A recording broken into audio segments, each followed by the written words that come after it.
They say time is a river, but in the Harrow family, time was a ghost. For generations, they passed down an old wooden clock, hand-carved with curling vines, and the faint image of an angel who seemed to cry if you looked long enough. It was placed in the hallway of every home it touched, where it ticked softly, always a second too slow. Most clocks marked the hours of the day. This one marked something far more sinister. It chimed only at midnight, and only when someone in the family had just taken their last breath. One chime, one soul, and then silence. Emmeline Harrow was the latest to inherit the house, and with it, the clock. She was a quiet woman, freshly divorced, looking to restart her life by restoring her childhood home. When she returned, the house felt like it hadn't aged a day. Dust still lingered in sunbeams, floorboards creaked in the same places, and the clock still ticked. She remembered it from her childhood, the way it always made her uneasy at night. Her grandmother used to tell her it cried for the dead. Emmeline had thought it was a bedtime story until the night her father died, and the chime rang through the halls. The first week back, Emmeline tried to ignore it, but every time she passed the hallway, she could swear the angel's face had changed. Sadder, more hollow. One night she heard it, a single chime, sharp and cold.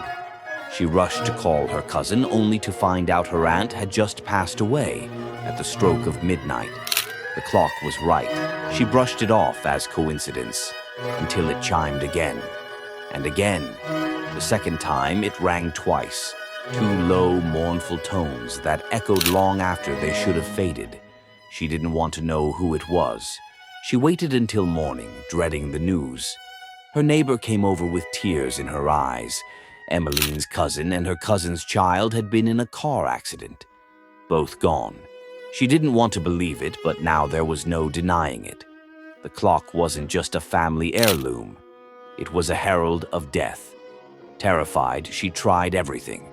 She unplugged it, took out the pendulum, even smashed the chimes with a hammer. But the clock kept ticking. Every night at midnight, it pulsed like a heart, soft, rhythmic, alive. Emmeline stopped sleeping. She started writing down the times, trying to find patterns. But then, it changed. One night, the clock chimed 13 times.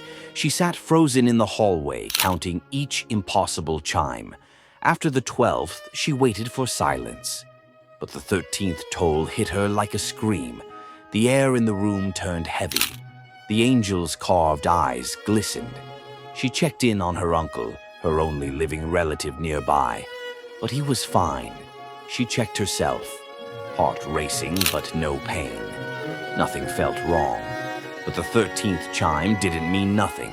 It meant something worse. Someone was going to die. Twice. The next day, her uncle collapsed at work, declared dead. But just before they zipped the body bag, he gasped, alive again. He had no pulse for nearly 6 minutes. The paramedics called it a miracle. Emmeline didn't.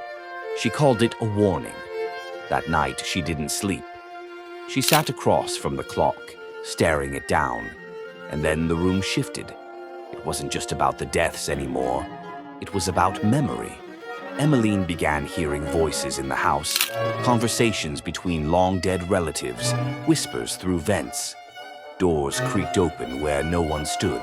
The clock began to chime at random times, each one accompanied by the faint sound of weeping.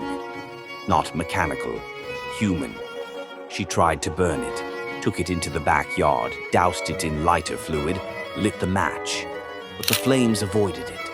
The fire danced around the clock, curling upward like it didn't dare touch the wood. In that moment, Emmeline realized the clock didn't just tell time, it kept it.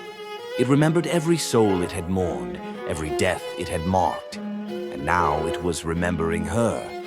One night, her reflection blinked out of sync in the hallway mirror. The eyes looking back weren't hers.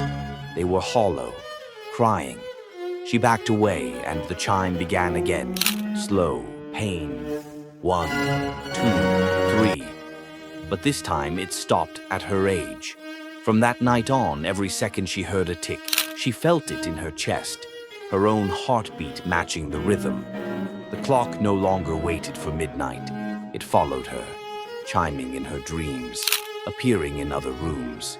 Sometimes in her own voice, she'd hear a whisper, "The time is nearly up." Emmeline began digging. Family letters, diaries. She discovered that the clock was carved by her great-great-grandfather on the day his twin brother died unexpectedly. The same day the clock first rang. A deal, some pages hinted. A trade, the ability to foresee death in exchange for the clock to always exist, to always watch.